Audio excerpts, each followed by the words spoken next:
Hey,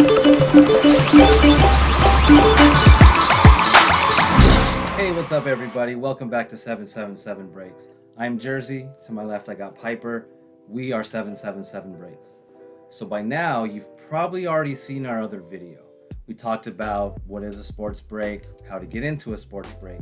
But I think we need to back up a little bit and get down to the very basics.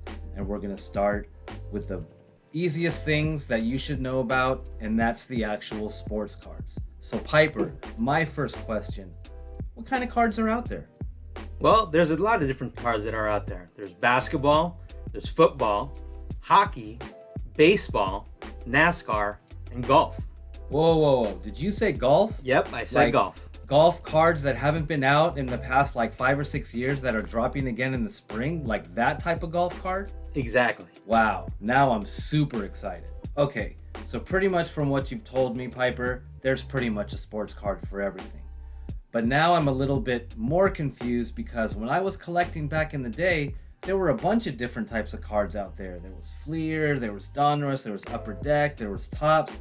Now I'm really confused. Can you just kind of straighten that out for me a little bit? Yes, no problem. So back in the day when you used to collect, there were a lot of different manufacturers out there. Things have changed a lot. There are 3 major manufacturers that you'll see out there. One being Panini, Topps, and also Upper Deck. Now with Panini, they produce mostly football, basketball, and NASCAR. Topps, they produce now, majority of their stuff is baseball. And Upper Deck now really produces more of the hockey. Now I've heard those golf cards that are coming out in the spring are exclusive to Upper Deck. More exclusive. Tiger Woods is exclusive to Upper Deck. So that's what I'm talking about. Exactly. And there are a lot more different cards out there, but we'll save that for another video. Okay, Piper, I got it. But here's another thing. I'm getting into these breaks on YouTube and I'm watching my breaks, but I still get a little bit confused when the guy that's breaking the cards keeps talking about base cards, refractors, numbered, auto. Like, what's the difference between all of those? Can you break that down for me? Yeah, let me break that down for you. Let's start off with base cards. Base cards are more of the standard cards. There's no reflection on them typically. They're boring. There's really no frills. They're mostly called common cards. Now you also have your hit cards, right? Those are the ones we're kind of looking for. Those are like your fancier cards. They're reflective. They have additional graphics or colors, and they are rare in terms of getting them. But there's also graded versus non-graded cards. But before I get ahead of myself, I think I can show it to you better than I can tell you. So let's talk about that. Perfect, because I think visually you might need to go over these things. I might need to see it in person. All right, let's do it. Whoa, you weren't kidding that you can really show me better than you can tell me. All right, Piper, I'm almost there, man. I just need to kind of get over this. I'm not sure if it's a base or a non-base, an auto. I'm getting confused, man. Just break it down for me one time. Absolutely, no problem.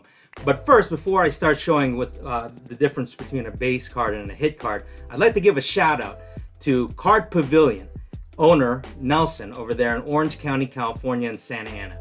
If you're ever in the area, go out there and check him out. Plan a trip to Disneyland. He's right down the street. Go see Nelson. He'll take care of you, whatever you need. Absolutely. So the first card we want to talk about here is a Luka Doncic, right? This is his second year card. It's a mosaic base card, right? Most commonly referred to as a common card. Not a lot of frills, not a lot of reflection, nothing too fancy about it. Just your common base card of Luka Doncic. Now you can tell a big difference in this next card I'm about to show you. This next card right here is also a mosaic. This right here is a 2019 Panini Mosaic stained glass of Luka. Now you could tell a little bit more frills, right? A lot of reflection, and it's a very rare card. Now you see it in a different type of case than the one that I just showed you before. Yeah, and that was my next question, Piper. I noticed that, the card you had before just had a different type of sleeve. This one looks like it's locked in like a vault, or like it's in its own little safeguard. What is that? Absolutely. You could tell right here, if you could read it, 2019 Panini Mosaic Luka stained glass. This is the number 9 gem mint. So basically what someone does is grade this card, right? And the grading that the person that given this card is a 10. They look at the corners, again, the edges, to see if there's any, any kind of dimples or anything on the card. 10 is the best rating you can get, and that's from PSA, Professional Sports Authenticators.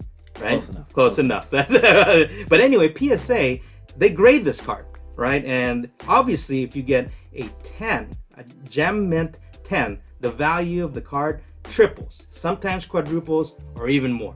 So again, that's the beauty of these graded cards. I mean, let's be real. Who doesn't love Luka, even though he's in his second year? But here's what I keep hearing too, Piper. Rookies, rookies, rookies. They keep telling me that these have the most value. Break that down for me one time. Absolutely. Who doesn't love a rookie, right? You have your favorite rookies on your specific team. The biggest rookie right now is Zion Williamson. You can see this card here. This is a prestige line made by Panini. Now this is his base card. So basically, like we were talking about before, no frills, his common card, nothing too fancy about it. Nevertheless, still a rookie card. Now, take a look at this next card I'm going to show you. This is a Zion Williamson rookie card Prism. Now you can tell, a little bit more fancier, beautiful, beautiful looking card. This one's graded as well. If you take a look right here, it says Gem Mint 10. That means a grader looked at this card, looked at the edges, looked at the corners, and just looked at the overall makeup of the card and thought that it was a perfect card. So this obviously is quadruple in price, even more so than that.